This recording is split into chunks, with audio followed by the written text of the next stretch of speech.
Si bien es cierto que el tema animal no definió en un principio el género literario, sí es verdad que progresivamente se fue haciendo el más común, pero no el único, como podemos apreciar en las colecciones de fábulas. A partir de Hesíodo y Arquíloco, el mito, que fuera del complejo de la historia leccionadora, quizá por el entorno sagrado, se vuelve más popular, se convierte en algo más reducido. Formalmente está más próximo a la anécdota animal y humana, que tiende a calificarse de logos que no de mitos, y puede tener un fondo satírico o cómico, elemento yámbico innegable según Adrados.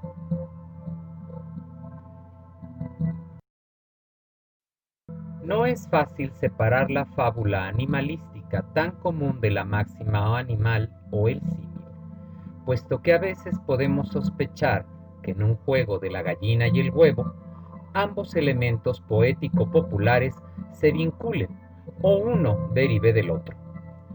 Son máximas animales las del tipo de Arquíloco. Cito: muchas cosas sabe la zorra, pero el erizo una mayor.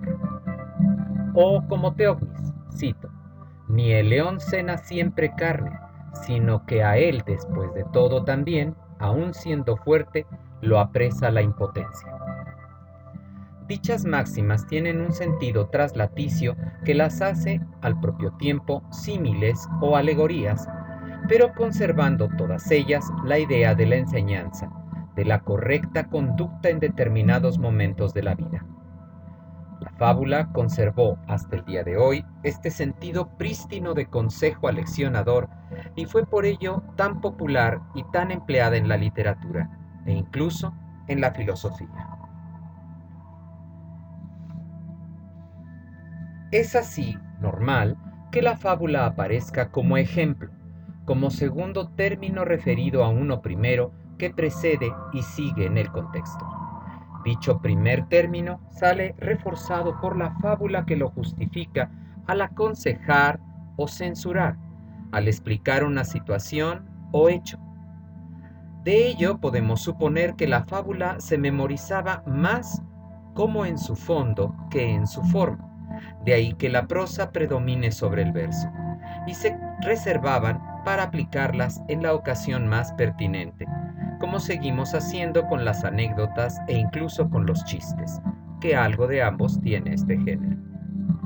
Este carácter anónimo de conseja popular no obstaba para que alguien les diera una forma definitiva, como ocurrió con el legendario Esopo.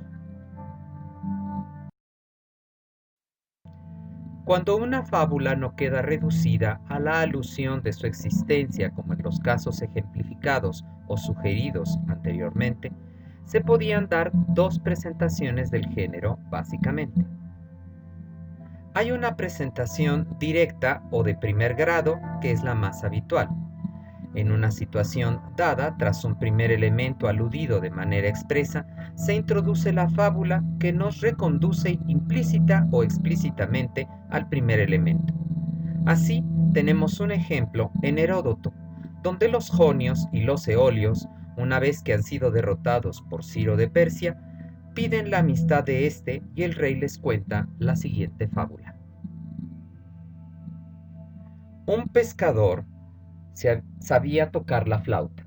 Conociendo las flautas y las redes, se fue al mar, e instalado en la saliente de una roca, se puso primero a tocar, creído que ante la dulce melodía los peces saldrían por sí mismos.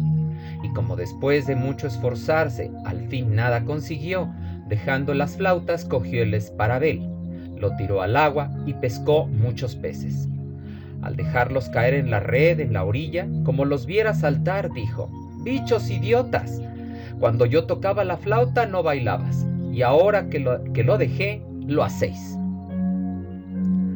La conclusión de la colección fabulística asegura, cito: «La fábula es oportuna para los que hacen las cosas a destiempo».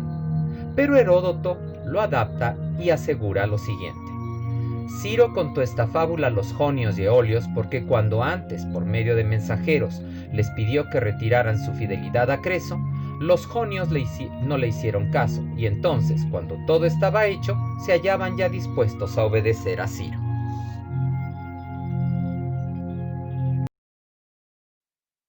La presentación de segundo grado es aquella en una situación determinada que se hace alusión a alguno que estuvo en algún momento en un predicamento parecido y contó una fábula que puede aplicarse igualmente a la situación presente. Así, por ejemplo, Aristófanes, en su obra Las avispas, presenta a su personaje Filocleón como un acusado que para salvarse trae a colación cómo Esopo relató la siguiente fábula cuando fue acusado por los delfios. La ironía en la obra del comediógrafo es que, mientras Esopo era inocente, Filocleón no puede jactarse de ello. Este sistema de presentar las fábulas en un segundo grado contribuyó a la autoría de muchas de ellas, principalmente adjudicadas a Esopo, y dando origen en el siglo V a.C. a la expresión fábulas esópicas, aun cuando a veces mantuvieran su anonimato con otras frases como dijo un sibarita, dijo un cario, dijo un libio. La fábula, que más bien es una anécdota, nos presenta esta presentación secundaria. Demades, el orador, hablaba en una ocasión al pueblo de Atenas. Al no presentarle los atenienses demasiada atención, pidió que le permitieran contar una fábula de Esopo. Aceptaron y empezó diciendo: Deméter, la golondrina y la anguila hacían el mismo camino. Llegados a un río, la golondrina echó a volar y la anguila se sumergió. Dicho esto, se calló y le preguntaron: Bueno, ¿y qué hizo Deméter? El orador respondió: irritarse contra vosotros que abandonáis los asuntos del Estado y preferís oír una fábula de Esopo. Así también son insensatos los hombres que descuidan lo necesario y prefieren lo agradable. El hábito de atribuir así una fábula a Esopo, que las había narrado en ocasión de determinada situación o como instrumento de defensa, paulatinamente provocó que se le considerara el autor de toda fábula, algo semejante a lo ocurrido con Homero. Al menos se le aceptó como el creador de su tema, como señala ya Fedro el Romano.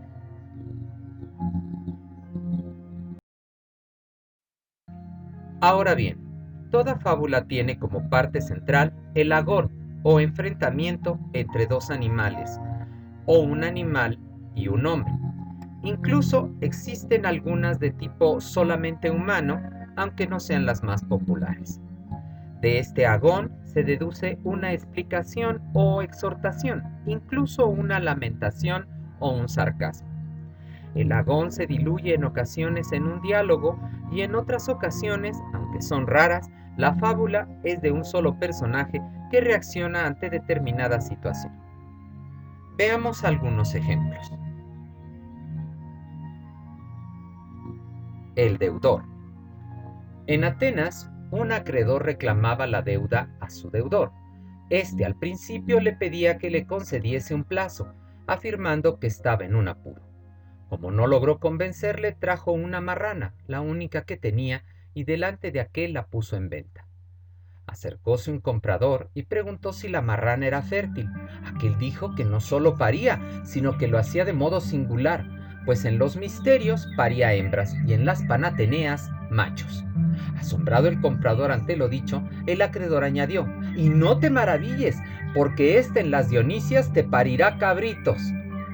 La fábula muestra que muchos, en interés de su propio lucro, no vacilan en jurar en falso cosas imposibles. Estamos ante una fábula de las extrañas, enteramente humana y con un final sarcástico. Pero veamos otro ejemplo. Esta vez estamos ante una fábula de agón animal y con una exhortación. La zorra y el leopardo. Una zorra y un leopardo, a propósito de su belleza, discutían. El leopardo a cada momento exaltaba la variedad de su pelaje. La zorra respondiendo dijo: que por encima de ti estoy yo en belleza, yo que soy variada no de pelaje, sino de espíritu. La fábula muestra que el adorno de la inteligencia es mejor que la belleza corporal.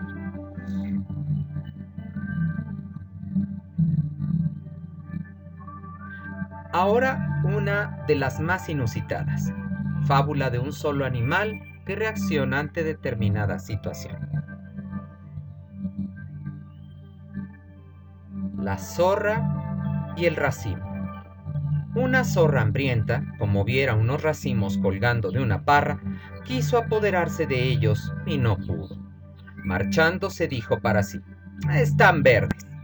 Así, también algunos hombres inhábiles por su incapacidad para lograr lo que quieren, echan la culpa a las circunstancias.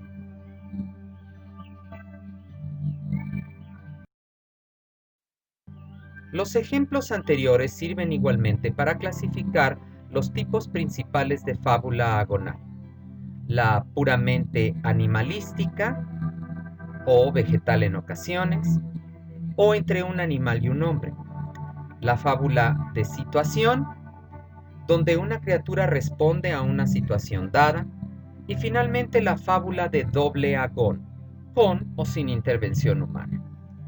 Esta última exige con frecuencia 3 animales o 2 de ellos y un hombre. Es una simple complicación del esquema original. Veamos unos ejemplos. El perro y la zorra. Un perro de caza que vio a un león se puso a perseguirlo, pero este, volviéndose, dio un rugido. Lleno de miedo, el perro huyó, y una zorra que lo vio dijo: ¡qué malo eres! Te pones a perseguir a un león y no aguantas ni el rugido. La fábula podría decirse de los petulantes que intentan meterse con los que son mucho más fuertes y que al plantar estos cara se echan atrás.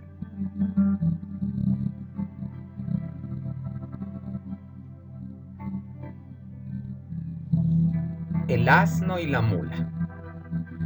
Un arriero conducía a un burro y una mula con la carga a cuestas.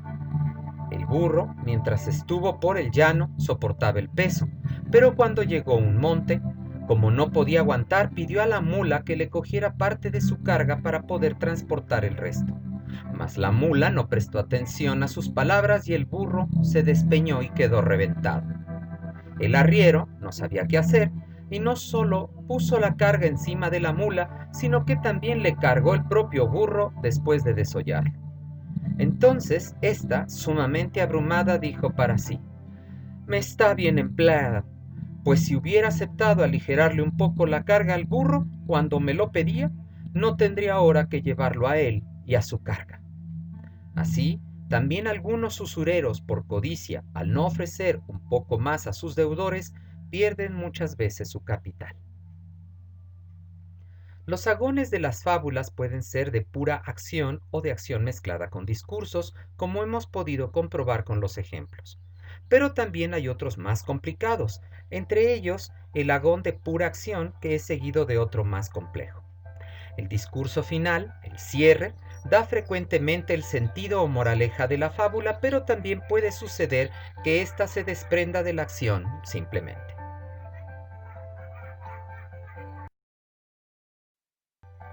No hay una clasificación de las diversas fábulas, ya que sus características centrales, mismas que he explicado, suelen darles un rostro más o menos definido, que ya Rodríguez Adrado señalaba, y por eso particulariza un tipo de ellas, la fábula etiológica. En ocasiones, dichas fábulas son consideradas propiamente mitos, si bien en ocasiones éstas se encuentran caracterizadas con el señalado agón.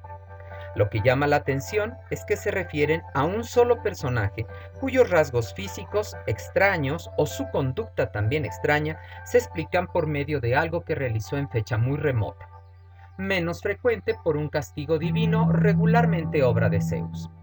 La fábula etiológica representa una razón de una manera de ser en la realidad, no una conducta que debería seguirse, como se espera de una fábula, género didáctico y moral. La fábula prueba más bien que existe una conducta innata, una naturaleza determinada, y puede haber una conclusión parenética, es decir, una exhortación a seguir esa propia physis, esa propia naturaleza. Otra característica de este tipo es que suelen presentar un sentido cómico, ya que las conductas suelen ser extravagantes y risibles. veamos diversos tipos de fábulas etiológicas. El castor. El castor es un animal cuadrúpedo que vive en los lagos. De él cuentan que sus genitales son útiles por sus propiedades curativas, y entonces cuando alguien, descubriéndolo, lo persigue, como sabe por qué lo hacen, huye hasta una cierta distancia valiéndose de la velocidad de sus pies para protegerse. Pero cuando se ve cercado, se corta los genitales y los tira. Así salva su vida. De igual modo, son sensatos los hombres que, cuando corren peligro por culpa de su riqueza, la sacrifican para no poner en peligro su vida.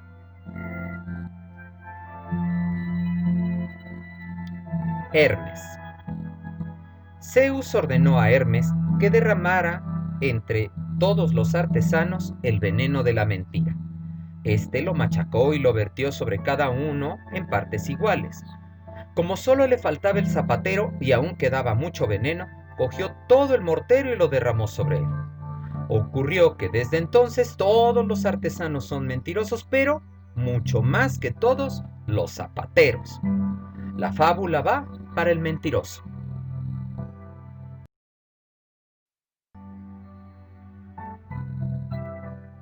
Zeus y el pudor.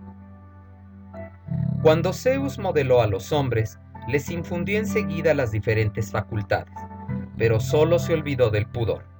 Como no encontraba por dónde introducírselo, le mandó que entrara por el recto. Al principio el pudor se negó e indignó. Después que Zeus le insistió mucho, dijo el pudor: pero entro con esta condición, que si entra otro detrás de mí, me marcho inmediatamente.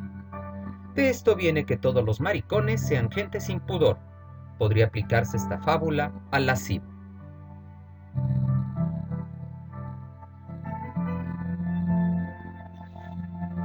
El murciélago, la zarza y la gaviota. El murciélago, la zarza y la gaviota, puestos de acuerdo entre sí, decidieron dedicarse al comercio. Así, el murciélago pidió prestado dinero y lo puso en el fondo común. La zarza puso un vestido y la gaviota compró cobre y lo entregó. Después se hicieron a la mar. Pero se desató una fuerte tempestad, perdieron todo y fueron a parar salvos a tierra. La gaviota, desde entonces, se mete en el mar buscando su cobre, en la idea de que algún día lo encontrará. El murciélago, por miedo a sus acreedores, no se muestra durante el día y tiene que salir de noche en busca de su comida. La zarza, por buscar su vestido, se engancha en los mantos de los caminantes a la espera de reconocer el suyo. La fábula muestra que sobre lo que es más importante, que más nos interesa, es sobre lo que volveríamos a caer.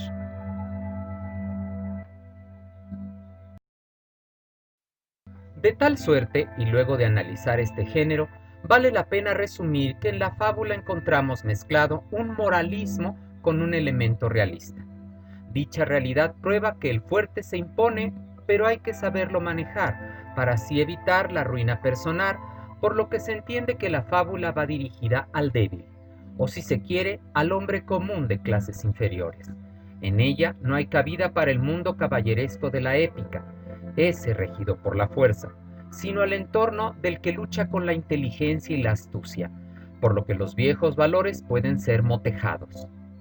La fábula es crítica social, pero con reglas de vida, con consejos para el hombre corriente que desea salir a flote en la lucha diaria, a veces que se presenta de manera directa, enunciándolo, y en otras hay que discernirlo de la fábula misma, y no falta el consejo o moraleja final, que en casi todas las veces lo notamos como una interpretación a posteriori. Puede faltar el consejo y presentarse en su lugar el sarcasmo, la sátira, el lamento o la exposición llana de los hechos. La fábula, en el fondo, es siempre lo mismo, lo que se cuenta contra algo, para disuadir sobre ello, para criticarlo. El vencido, fuerte o débil, queda satirizado y su actuación fracasada le sume en el ridículo porque es un afron, un insensato ridiculizado por las palabras o los hechos. La postura antagónica de este género, sin embargo, lleva por objetivo el consejo de actuación, y de aquí que si bien todo inició en la épica con Hesiodo, quizá Este también escuchó a una musa menos encumbrada.